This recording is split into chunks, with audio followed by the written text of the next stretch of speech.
This is my review on the Flash movie and Batman v Superman Dawn of Justice, the PG-13 cut. I'm reviewing including the Ultimate cut.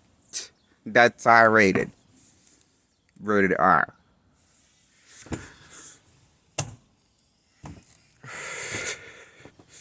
In one video, I'm reviewing all of these movies in one video. First,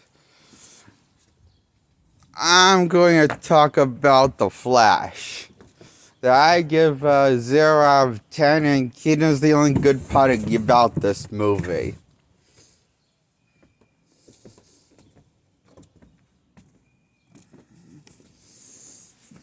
Of all the main characters that pretty much are main characters. I mean, that get a character arcs. I mean, Supergirl is good and all in this movie, the girl that plays Supergirl, but I feel like she gets the minimum amount of screen time. But because of that, so she doesn't really get fleshed out and gets wasted. And it's sad, then it pisses me off more because I don't really care as much once they kill off. Again and again, along with Keaton's Batman, again after Barry reset time with the Speed Force. And then other Barry after our Barry, that was the main character from the movies, from this movie, is based around this Barry that learns, that's older Barry, that's older than the Barry that does not learn that he can't really change the outcome and save both Kara and Keaton's Batman. So they're going to die anyway. And so is the world anyway. Unless this Barry reaches time, lets his mother die and lets nature take its course and save everybody.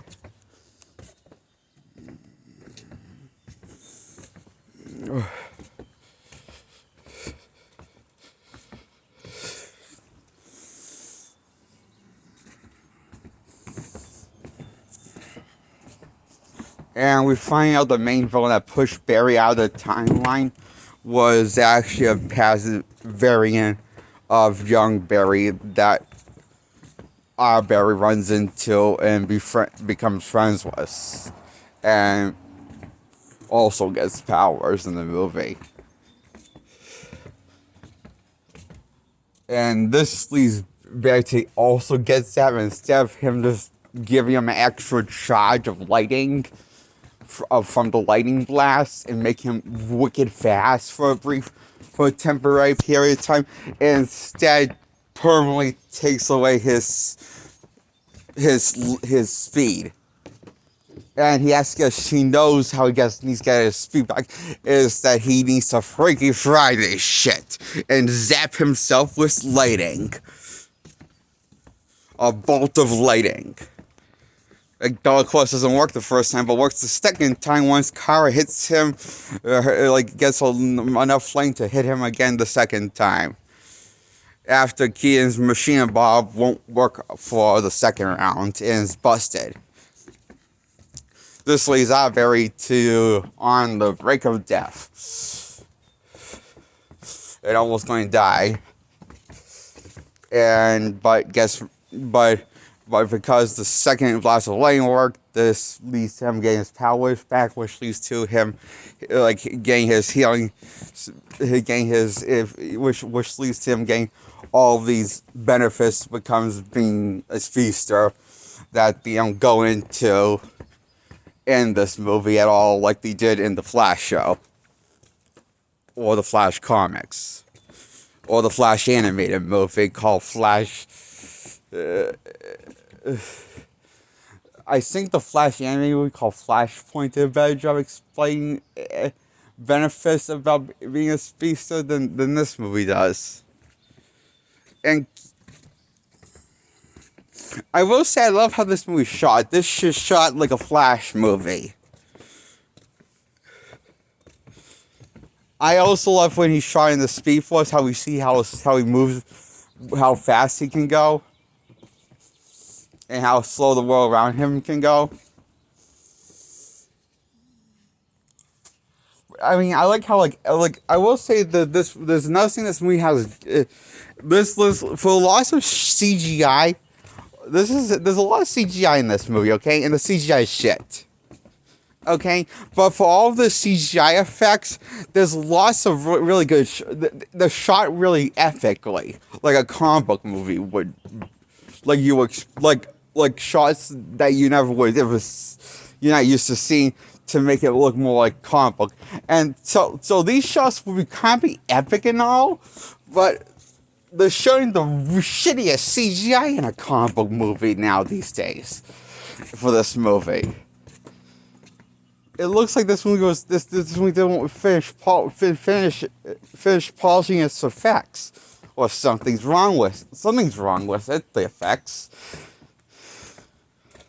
because the effects look like a fucking cartoon and rubbery at times.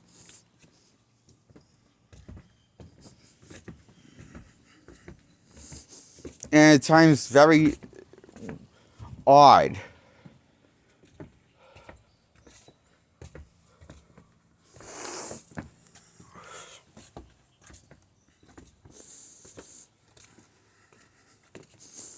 So yeah, the action could be good if the CG. I mean, the action shots, how the action shot is really cool and all, but the CGI is kind of, the city CGI is kind of would have made it, is kind of ruining it. I think the illusion of getting invested and giving a shit of these characters, okay?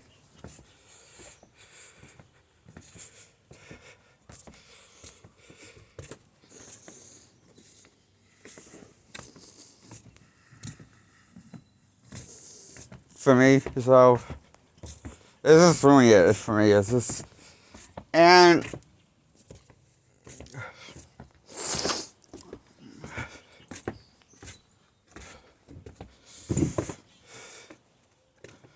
this film doesn't make a whole lot of sense once I mean, it doesn't. This stuff, for some reason, is a lot cooler on than it sounds. All this stuff is a lot more cooler than it sounds, than I'm making it sound. But it's not. It's just comes across as really dumb. And like nobody knows what they're doing or cares.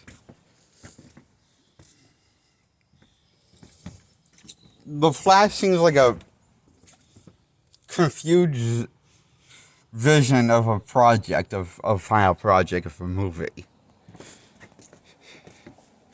Of ideas thrown together.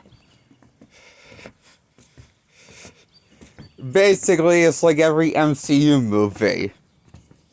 In other words, it is probably the most closest MCU movie we can get that DC has put out for us since Joss Whedon's Justice League from 2017 Justice League that Joss Whedon directed but gave Zack Snyder credit for the final product for some reason. And everyone knows, if you look at Google it on you, Google it. And I hope I didn't hurt myself by cutting myself on something. Oh, okay. No, I didn't.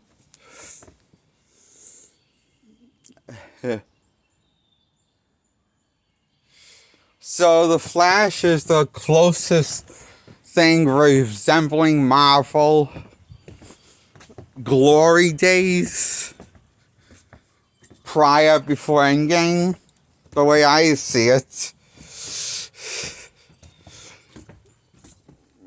the Flash movie is what it feels like in a nutshell. Feels like a homage to Marvel's glory days. All the ones that happened up until Endgame. I mean, all the ones that happened that people seem to like.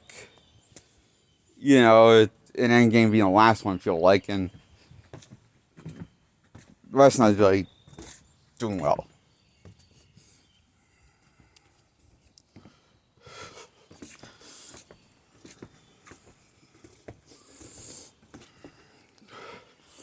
That's what the Flash movie feels like to me in a nutshell. Garbage.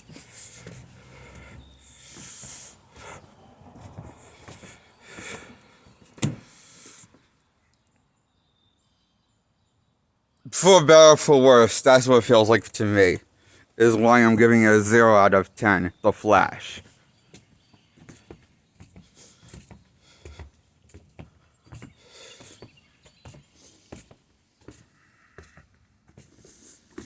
Okay, that's my review on The Flash. Now I'm going to talk about Batman v Superman, Dawn of Justice. I'm giving this an 8 out of 10. Well, I do like this movie. It has its problems, I felt like. Like, for example, I don't understand. When did Batman and Superman figure out found out each other's secret identities in the movie? But they just somehow know each other in the movie. Later in the movie, their secret identities, and I felt like I missed something, and that confused me a lot.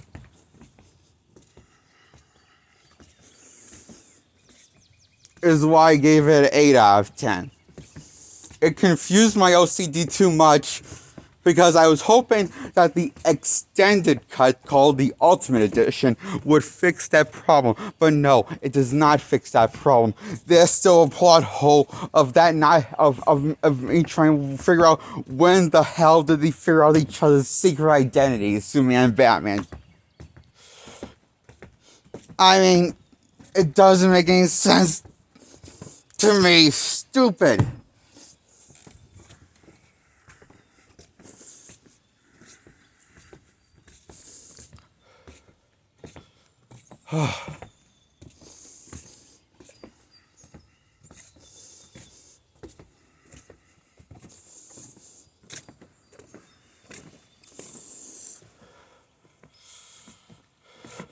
And I do not care for Jesse Eisenberg having hair on his head as Lex Luthor.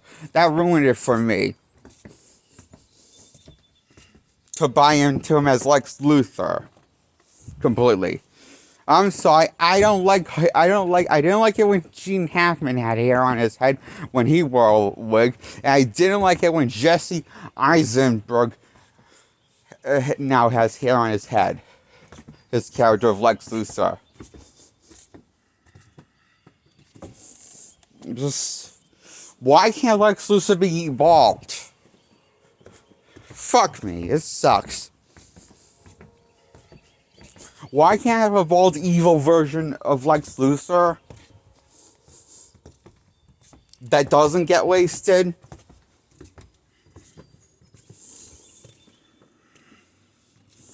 Like the one on...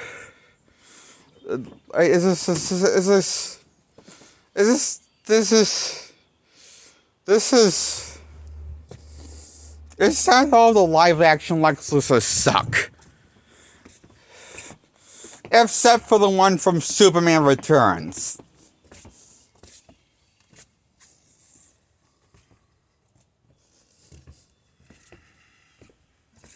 Is the only Lex Luthor I actually like because he was bald and wasn't wasted did not waste his potential of being a villain. And his performance was actually good as Lex Luthor, and gave a more sinister approach compared to Hackman's campy, dumb goofball approach as Lex Luthor. played by Gene Hackman in the Superman Reese franchise. The point is, no, Lex Luthor sucks in this. He cannot have hair on his head. He has to be bald and evil, god damn it. And brilliant. And a worthy opponent of Superman. Period.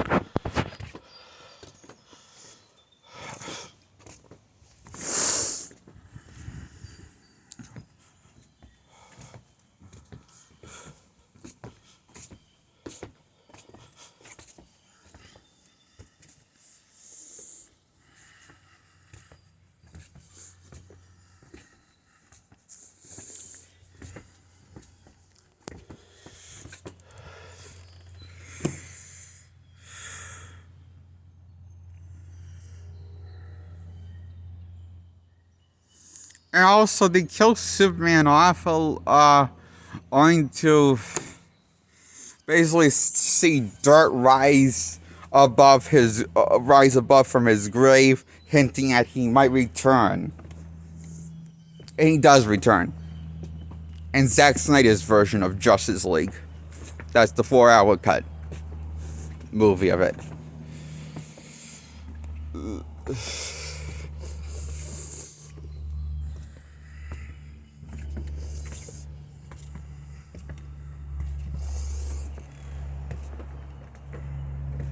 That I'm saving for another review. That movie, okay? So,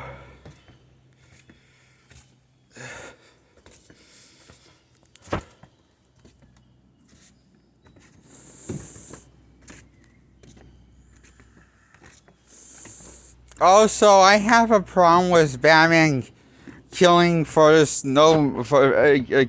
in this movie because, well, really, I kind of not that I didn't, because I kind of because I kind of want to see. I didn't want to see Snyder's take on Batman. I want to see classic Batman from the comics.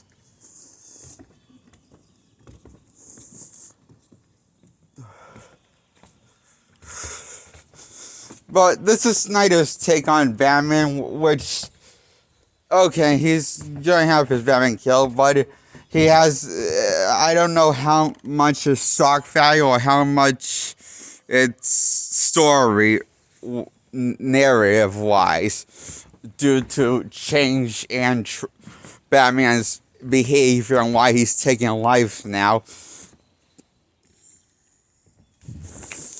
Besides just brutally beating people up and letting people die.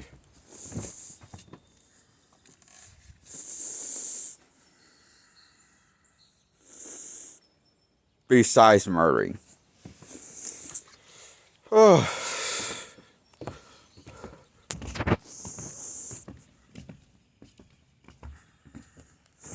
I'm just saying, I'm sorry, but I think it was stupid how Batman did not shot this guy with a blowtorch in the head, but instead he decided to shoot him in the jetpack, probably killing everyone on that in that floor in that building. Outside of but that's okay. He saved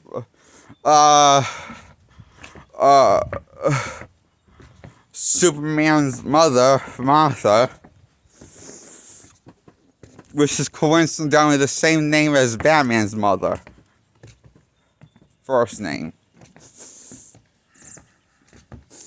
That we see get killed, and along with his father, Thomas Wayne, get killed off together by the stranger as, you know, a young Bruce Wayne around a young age, probably around eight-ish.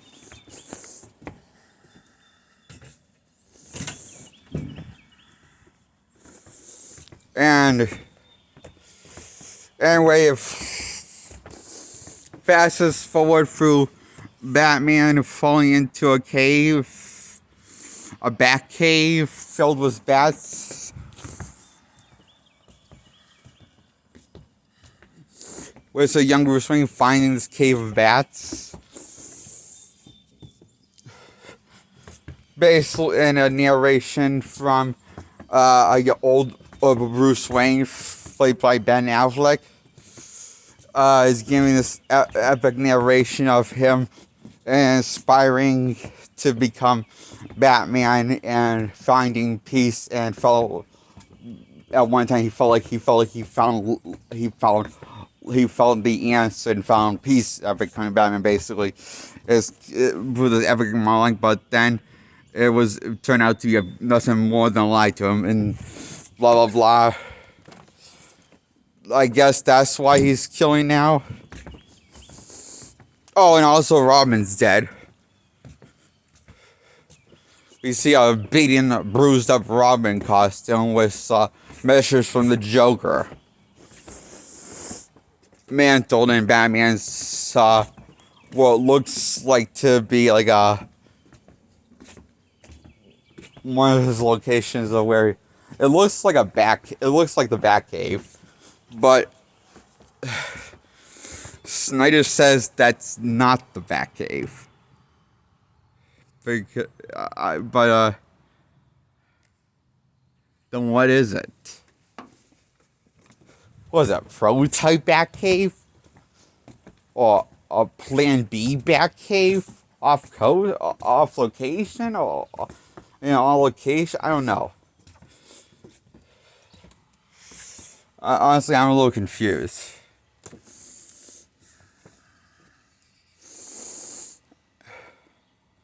I just remember somebody saying that in an interview one time, and that confused me.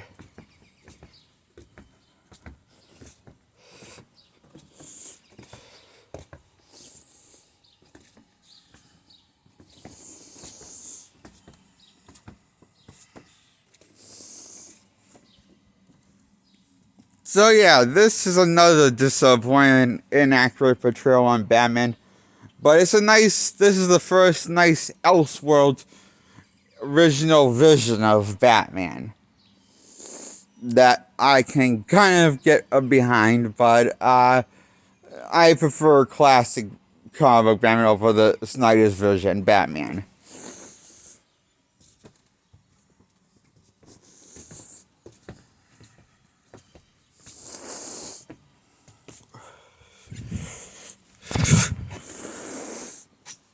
I'm not going to, I do, yes, I'm aware that some comics where Batman has killed in those comics, but those are from Frank Miller's, I'm pretty sure Frank Miller's stuff is not canon in the main timeline of DC Comics. It's Elseworld stories, so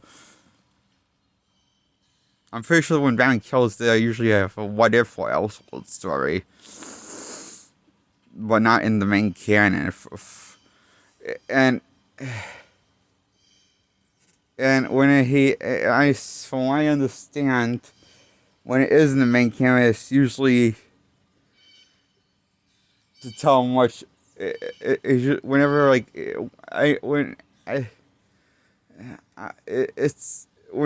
it's done the comics, it's usually tell more mature story that's much more darker, but not just for the sake of shock, just for the sake of it. It has a narrative point to it. Snyder's, I'm not really sure if it does have a narrative point. It's honestly hard to tell with Snyder's vision on Batman. Just by viewing the footage alone for me of the movie. It's just,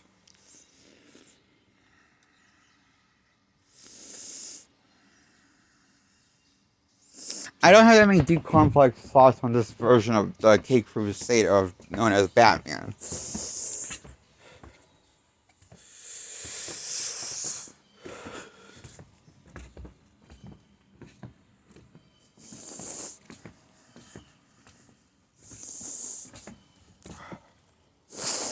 And what also bothered me in this movie is that Superman doesn't get nearly as much dialogue or as much screen time or as before he gets killed off in the movie as Batman does. Yet they killed him off at the end of this movie. Wouldn't it make more sense to have majority of the movie be focused on Superman if you're going to kill him off? Because saying this is his second screen time outing for Snyder's take on Superman, I don't understand Snyder. Why he did that.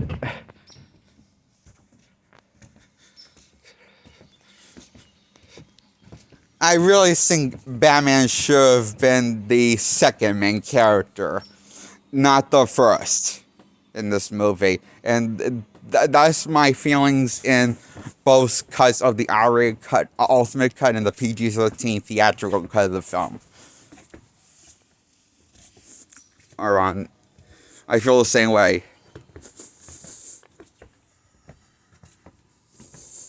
And I wish we had like a flashback of which Robin it was that got murdered by the Joker. I wish that we had a flashback of that. We could have seen some sort of flashback, but no, our answers just go unanswered.